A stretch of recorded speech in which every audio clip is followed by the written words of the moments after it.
Welcome to the Hollywood in Toto podcast, the right take on entertainment.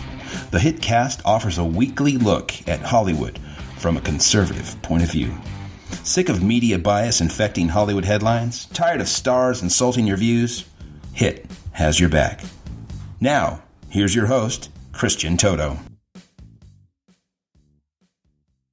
Welcome to episode 89 of the Hollywood in Toto podcast, the right take on entertainment. This week we're speaking with the political comedian Tim Young. He's smart, unpredictable, and he knows how to crush comedy in our digital age. This week's show is sponsored by the Hollywood Resistance. Vote our way, or we'll get arrested, and share the pics on Instagram. You know, it's hard not to get political these days, especially on this podcast, and also when you're covering Hollywood for a living like I do. But I wanted to share a moment, I don't know if it's full kumbaya, but something that made me happy this week. I recently got the chance to interview Ike Barinholtz. He's a comedian. You may have seen him on Mad TV. More recently, he's been in Blockers and other films. And, you know, he's the kind of guy, he's all over the place. And now he's a writer-director. He's made a new movie called The Oath. It's about a family that gets together for Thanksgiving. They are some conservatives and some liberals. Of course, the sparks fly. And it's a really dark comedy. Comes out nationally October 19th. You can find my review then at HollywoodInToto.com. But I was offered the chance to speak to him. And I thought, well, why not? I would love to interview more progressive celebrities, get their take on what's going on, talk about their work, and also just what's going on within the industry and some of my criticisms about their political speech. It's over the top, to say the very least, and I think that has some consequences to it. So I applied for the interview. It was granted, and I talked to Ike. Now, just real quickly, I spoke to him for a while and asked him some tough but fair questions about politics and entertainment, and he was very forthcoming, and I think we had a good exchange, and then the cell phone signal dropped, and I missed the end of the conversation, and it kind of ended early, and I was bummed. I mean, I had enough to do the story I'm going to write, but I really wanted to speak to him a little bit more, and again, the conversation was flowing beautifully, so I was kind of upset about that, but he texted me a few minutes later saying, hey, sorry about that, can we reconnect later today? Well, he tried. It didn't work out. And I figured, well, listen, he's got a busy day. He's out promoting his movie. Then he circled back to me on my phone again via text and said, hey, I've got some time this morning. And this was the next day. Can we talk? We connected again, asked him a few more questions, and we had a really positive, good exchange. Now, if you look at Ike's Twitter account, he's pretty hardcore on Twitter. And, you know, so am I at times when it comes to politics. But for that conversation, we were able to kind of put things aside and just have a chat. It wasn't mean-spirited. No one raised their voices. It was a real conversation. And how refreshing is that? Now, I don't think I'm going to change my mind after seeing the movie or talking to him. I don't think he's going to do the same after our phone conversation, but I don't know if that really matters. The point is we had an amicable conversation. Both sides come from different points of view, and we didn't let that stop us. Now, I know he's got a movie to promote, and everyone, he can, any way he can spread the word about it is good on his part. I understand that. It's more of a pragmatic approach than anything else, but not every liberal celebrity is willing to engage the right. Just look at Mark Duplass, a really talented writer-director and an actor. He recently spoke out about Ben Shapiro, said, hey, you know, for my followers on social media, maybe give him a try or at least accept what he has to say. Give it a shake, you know, kind of go outside your bubble and hear different experiences and different perspectives. Well, he was quickly shamed on Twitter by the social justice warriors who follow him, his fellow liberals, and he backpedaled. It was amazing to see and also very sad to see at the same time. Now, it doesn't take away from Duplass's work. I think he's terrific. I recently watched Creep 2, which is very good. It's on Netflix right now, so I'll continue to enjoy his work, but I really was let down by him because he was one of the few celebrities out there who seemed certainly left of center, but amicable to reaching out at times, or at least not bomb-throwing 24/7 on social media and or other appearances. So the fact that Ike Barinholtz and I were able to connect, have a conversation, work on a story together, I'm all for it. Now, what I'd like to see is that if we can connect again, Ike and I, maybe in a year or two, about another project that will have a similar conversation and he won't shut me out. I hope that's the case down the road. I wouldn't mind talking to him again. I think he's a pretty smart guy. But now, can we have a little bit more of that kind of sensibility from your combustible colleagues, Ike? We really could use it.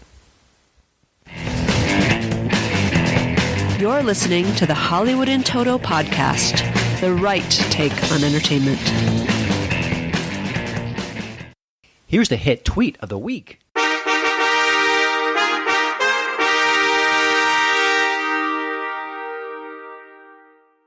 You know, Sarah Silverman has turned over a new leaf, at least according to the press coverage. She's a far-left comedian, you know that, but she wants to use her Hulu show, I Love You, America, to kind of help the nation heal, bring people together, talk to people across the aisle, get more perspectives. But when she's on Twitter, it's not exactly her approach. Case in point, this message directed to President Trump. I hope you someday understand what it is to be held down against your will and violated. Your compassion is startless. I'm not sure she knows what the word compassion actually means. Don't touch that dial. You're listening to my daddy's podcast. My hit tip of the week and the worst title of the week is The Land of Daily Habits. The great Ben Mendelsohn from Bloodline fame stars as a middle-aged guy. He seems a bit adrift. He recently asked for a divorce from his wife, played by Edie Falco. She granted his wish. Now what? What does he do next? This is another smart, provocative drama from Nicole Holofcener. She recently did Enough Said with James Gandolfini. I believe that was either his last film or his last film of consequence, because that one was really good alongside Julia Louis-Dreyfus. Now, there aren't many easy answers here. There's no pat outcomes, but you've got fine acting, really sharp dialogue, and situations that, even if they don't really connect with our lives directly, we can still relate in a sense. Of course, Mendelsohn is outstanding. He's so good and so interesting, so compelling to watch. He's also a bit inscrutable in this particular character. Now, I have to say the ending left me wanting more. Now, I didn't want a ending that's wrapped in a neat bow, but it still felt like there was more to be said, maybe some more character development, or even the arc to be a little bit more complete.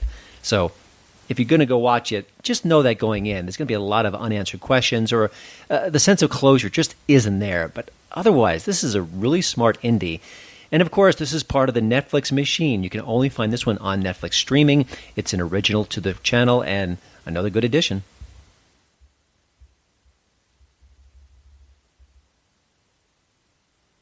Now, let's get to this week's HitCast interview. There's nothing I like more than spreading the news about a smart conservative comic. There aren't a lot of them, but Tim Young really falls squarely into that category. He's a stand-up comic, a man-on-the-street interviewer, a Sirius XM host, and so much more. He's also got a new book coming out that I can't wait to read. I Hate Democrats, I Hate Republicans. You can learn more about the book and other things that Tim is up to at his site, timyoung.com. Pretty easy. You want more Tim? Follow him on Twitter at TimRunsHisMouth. Here's my chat with a very funny and very thoughtful Tim Young. Well, Tim, thank you for joining the show. You know, we haven't had a slow news cycle, I think, in about 2.5 years. And I was kind of curious, as a political comedian, are you exhausted, invigorated? What's your take when you sign on to Twitter? Because I feel like every time I do, something new and significant is breaking, and I can't even step away. It depends on the week. I take a look at it because when I'm doing my live stand-up as well, I write for that week and what's going on. And sometimes the news is fun to make fun of, and then sometimes it gets pretty depressing and it drags and it's infuriating instead of funny. But I guess it's my job to make it funny, so I have to work either way. Yeah. Is that much harder when it kind of personally angers you to kind of turn that into something that's chuckle-worthy? I mean, is that an easy switch at this point, or is it still hard? No, it's not hard to do. It's frustrating, and it's hard for me to hold back sometimes on stage because I don't want to be like a Chelsea Handler or one of these other comedians that really gets angry on stage and starts getting very emotional that way, because it really takes the audience out of it. You're there to make them laugh, not get angry with them and lead a rally. So there's a line, like this week with the Brett Kavanaugh stuff. I was trained as a defense attorney in Baltimore City. So I was trained. My advisor in law school was one of the original public defenders for the state of Maryland. And so I understand how defense works and due process and the whole nine. And I'm watching this guy get filleted in public for things that there really is no evidence of. And it's very hard to make fun of that because you don't want to make it seem like you're coming down on a victim. But on the same hand, it's ridiculous what's going on. Yeah, interesting. I think about the rise of President Trump. I feel like it's the greatest thing for comedy and it's the worst thing for comedy. Where do you fall on that spectrum and why? I think Well, so it's great for me because there aren't many people on the right who do stand-up comedy.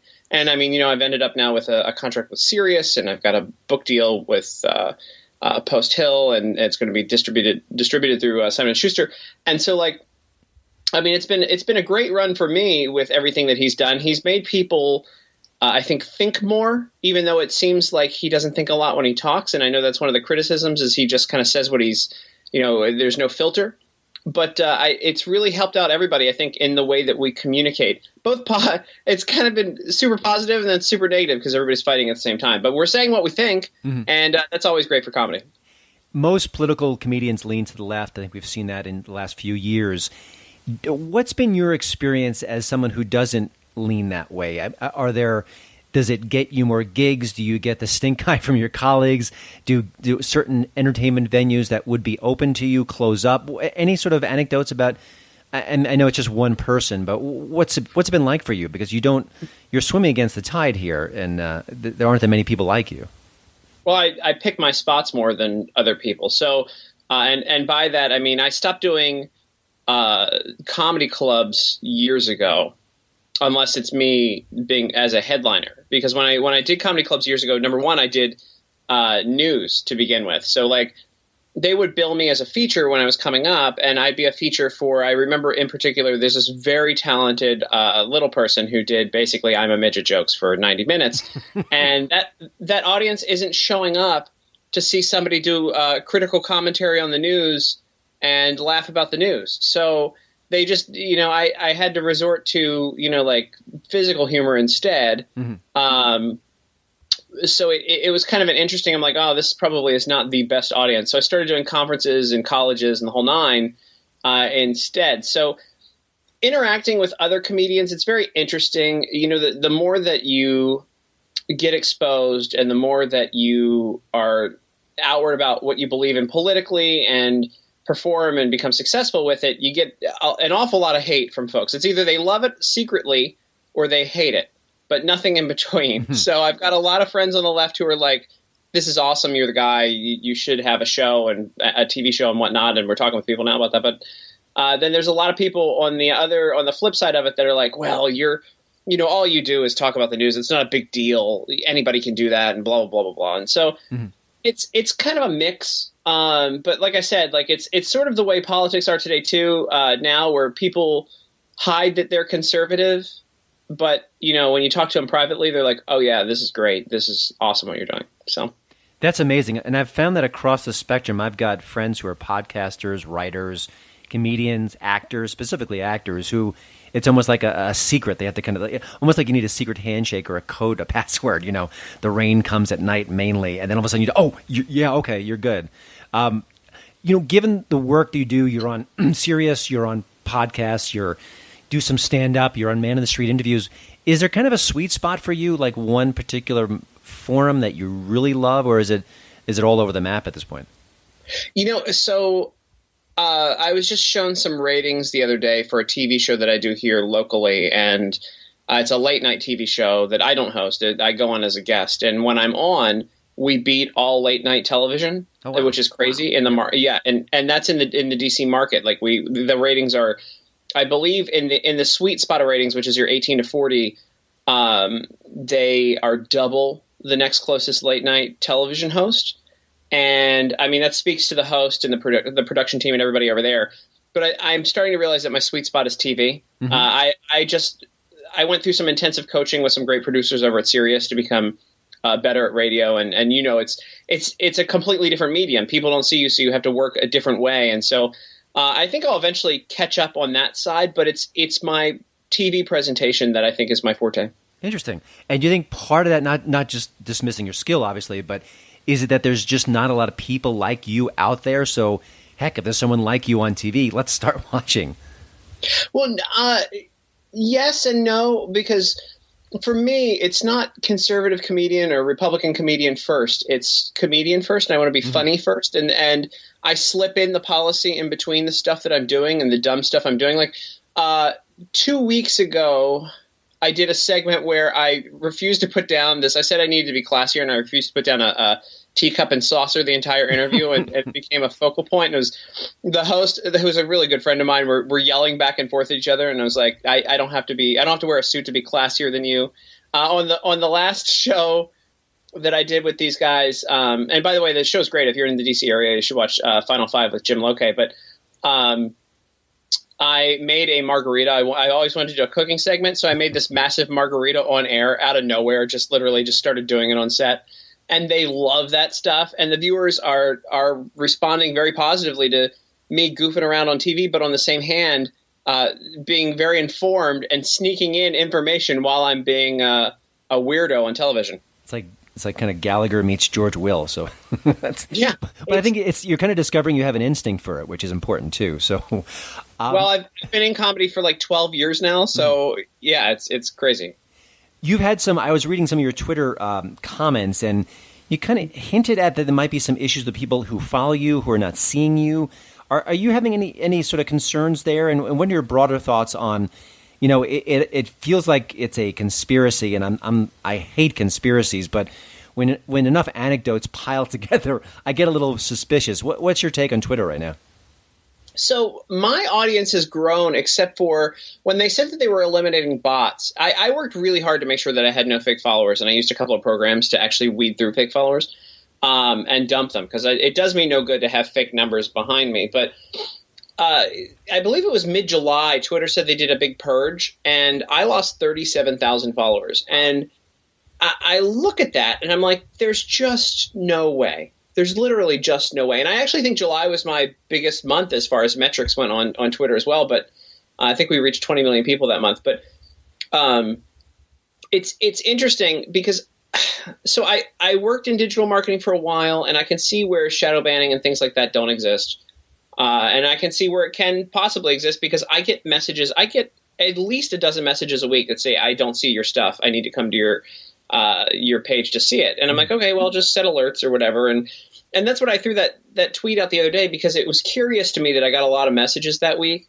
And it's just, whether or not it's a thing, shadow banning. I know that there were some problems with putting names in a search bar or being able to find people in the search bar. It's good to just kind of be out there and be like, hey, make sure you're coming to my page to see my stuff. So yeah, well, I think as a conservative, as a comedian in general, the fact you sort of are media savvy and social media savvy, I suspect serves you rather well on a number of fronts. We're speaking with comedian Tim Young. He's a Sirius XM host and the author of the upcoming book, I Hate Democrats, I Hate Republicans, out October 30th. Your new book, I was reading a little bit about it. I haven't read it yet. It's not out, obviously, but one thing that jumped out at me about the description was you talk about how there are some conventional pieces of wisdom that maybe aren't quite true, or we could use a little debunking these days. And I don't want to spoil the book entirely, but can you give us maybe an example of that? I think kind of whet our appetites about what you can find in the book. So here's what the book is really about is this concept that people hero worship, whether it be in the media or in political parties. And no one man is perfect, and no one man should be looked at as, like the Jesus of politics. So I believe that trend started with Bill Clinton, and then it went on to George W. And basically every president past Bill Clinton. And people aren't willing to say that their team is wrong. Mm-hmm. And there's this tribalism and just wanting to defend things when you shouldn't be defending things. And it's really the book. This doesn't sound funny, but it's there's funny. Actually, I'll get to that in a second. But really, the book it comes down to you need to be personally responsible to things. When you're watching the news networks are all entertainment now. There's like about in every hour there's maybe 2 minutes of bullet points of actual facts, and the rest is just conjecture. And people don't realize that. And I think people are getting sucked in just because news is in the title. That they're tuning in to basically cheer on their heroes and have those heroes fight the villains or people who have different opinions. When I sent a couple of the chapters over to some friends early on, they responded. Number one, they said it was well written. I just have to plug that. But also they said, is there hope at the end of this book? Because it's dark. It gets really bad, and you realize there's a lot of aha moments, but the aha moments are, oh man, this is terrible. Like, this is actually terrible. And I think that a lot of people would learn a lot from the book. And I think I think this is a hornet's nest unto itself, but I almost wish that in either junior high or high school that they taught classes on understanding the media, looking at bias, assembling different viewpoints. I just think it's something that I've kind of learned de facto. I've just been reading about it and trying to assess things. But I just think I've got kids, and I can't even imagine what they're going to process or think of the news in 5 or 10 years when they're of age to vote and things like that. So I'll recommend your book just on that basis alone. I think it's true. One of the things I thought about, you've got a political book out there, at least it's got politics in it, and it sounds like there's so much content out there. There's good articles on the right and the left. There's great content. It's free.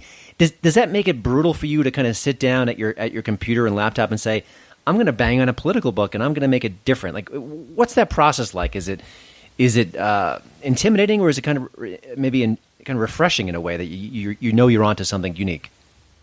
I don't look at other people's stuff when it comes to political commentary, mainly because I think I've seen everything and I've heard everything at this point. I've been, a lot of people don't know this, I've been involved in politics probably since I was 20. I have a law degree. I almost got a doctorate in public policy. I actually was one course and a dissertation away from my doctorate in public policy. I walked out of the program. I just didn't want to do it. Like I said, I was trained as a public defender essentially in Baltimore City. And the law degree has taught me to narrow down what exactly people are saying. And you take a look at the bullet points of what people are saying and what they're trying to convey. And it's the same stuff over and over and over again. And when I looked at this book, I noticed that people were barking back and forth from either side, but nobody's taking a look at it and telling people literally, hey, be smarter on your own. Not everything is right all the time. Mm-hmm. And I think seeing that and taking a look at everything else that's in the market, just briefly, because I'm not I really couldn't stand to read another political commentator's stuff. It's annoying to me. I can read their op-eds, but I couldn't imagine reading 300 pages of their junk. Because shocker, they love themselves. So, spoiler alert. Yeah. I don't have anyone else. I don't have time to love someone else other than myself, as far as political commentary goes. So when I looked at it, I was like, what if we just say that everything is wrong, which is true for the most part? Like there are correct policies, but incorrect people, and nobody's saying that. Interesting. Recently Norm Macdonald got into trouble for things he said about the Me Too movement, and he went on an apology tour, and then he made a mistake on the apology tour, and I had to apologize for it on the apology tour. And it just begs the question, why in the world are we holding comedians to the same standard as politicians? When did this change? And when did the Jimmy Kimmels go from the Chucklemeister to this guy who's lecturing us and wagging his finger and crying on camera? What happened? Why did this transformation? We've always had political comedy. I think it's great, but it's in this new realm that I don't think helps anybody. It doesn't help anybody. I think what's happening is it's clickbait. So they're taking a look at what drives numbers. So if it showed, early on, it showed that, Stephen Colbert got a gazillion views when he drew a Nazi swastika on a chalkboard when talking about Donald Trump. And you see those numbers go well, and the producers go, hey, we got to make money.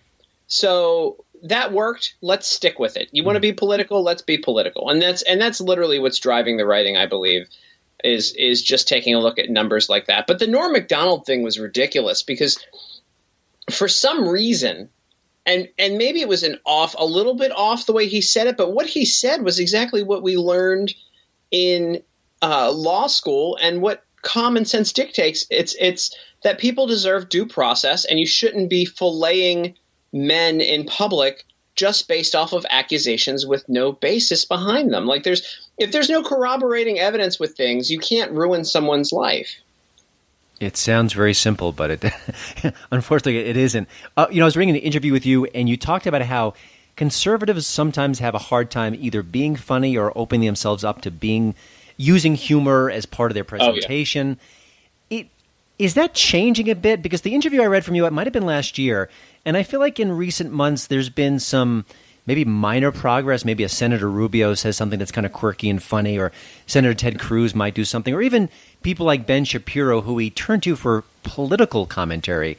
He's often very funny. I almost feel like there's a slight hope here that not just people like yourself who are obviously all in.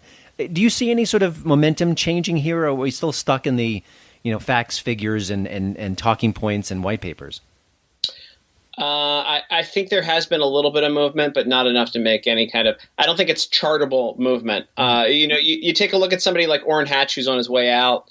He doesn't care anymore on his Twitter, and he makes a lot of jokes, or whoever his comms person is making a lot of jokes about him being old, that's pretty good. And people are trying to show more personality because that's what got Trump elected, but they're not shifting enough for it to be significant. And on both sides, to be honest, when you take a look at the politicians, they're still running the same old boring, stodgy game, and they're not really mixing it up more than what they have in the past. Like Rubio tried hard during the campaign too to try to mix it up at the end there.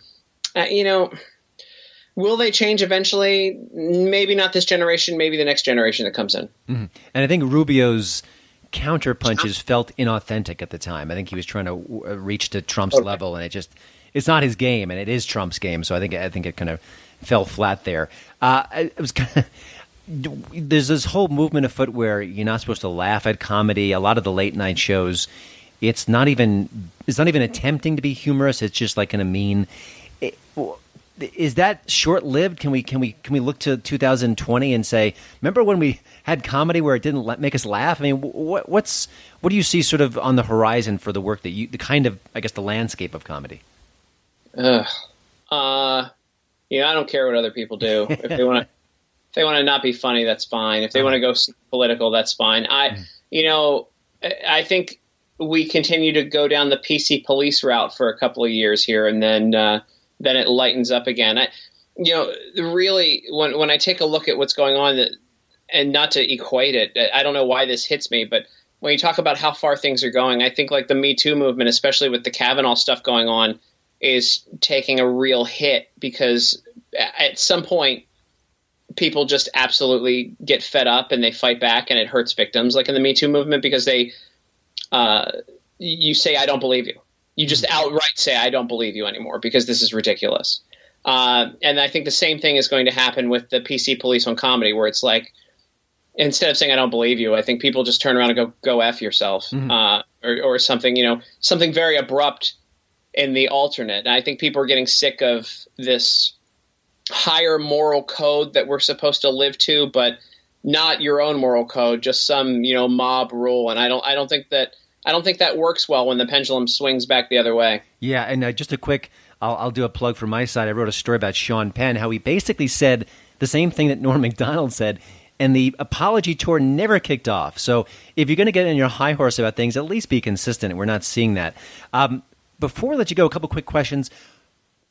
Is there anyone out there that is under the radar, and they don't even have to be conservative, just maybe funny people, a podcast you're enjoying, someone you've seen live on stage you thought really is good and deserves more acclaim? Anyone like that kind of comes to mind you could mention? I'd love to spread the word from funny people about other funny people. So I'll be really honest with you. I haven't had time to pay attention to anything for months. When I wrote my book, it was a month and a half of my life where all I did was type and then go into studios and come back and go to do shows and come back and not really interact much. I've been trying to watch these Netflix specials that, I think Netflix ordered like 100 or something comedian specials, and I can't get through them when I'm trying to watch them. I have not seen one yet where I've been like, wow, that's something new and unique. Mm-hmm. So I hate to say it. No, okay. That's like a weird spot to be in, because I'd love to promote somebody right now, but I've just been in such a hole working that I'm not paying attention to other stuff right now. Gotcha. I actually float to sleep sometimes watching old Jim Gaffigan specials. I find they tickle me, and I kind of they make me drowsy, which I don't think is maybe it's not the best compliment, but I do like his stuff. If you were looking at your voice, yeah, that's right. If you were looking at yourself at when you were a younger man, just starting out in comedy, what advice would you give yourself if you consider your present self could go back and talk to yourself? Oh, so here's a thing that happened to me, and I would have kicked myself years ago. I started getting national TV hits about 6 years ago, and I ran away from it because I didn't believe that was what I was supposed to be doing for a living. So I probably just would have choked myself out 6 years ago. I had my first Fox News. Juan Williams got me connected with Red Eye. It was my first Fox News hit about 6 years ago, and I kind of ran away from it. Like I did a couple of national things. I started getting booked a lot of places, and I was like, this can't be real. And that was stupid. Yeah. All right. Well, you've learned since then. Well, thanks again, Tim, for joining the HiTcast. You can find out everything about Tim at his website, timyoung.com. You could order his new book, I Hate Democrats, I Hate Republicans, and also follow him on Twitter at Tim Runs His Mouth. Hey, I really enjoyed this, and maybe we'll touch base down the road. Hey, thanks for having me. Well, thanks again for listening. Don't forget to check out HollywoodandToto.com for both the show notes and, of course, the latest entertainment news. Please follow me at Twitter at HollywoodandToto. And we'd love it if you leave a podcast review over at iTunes. See you next week.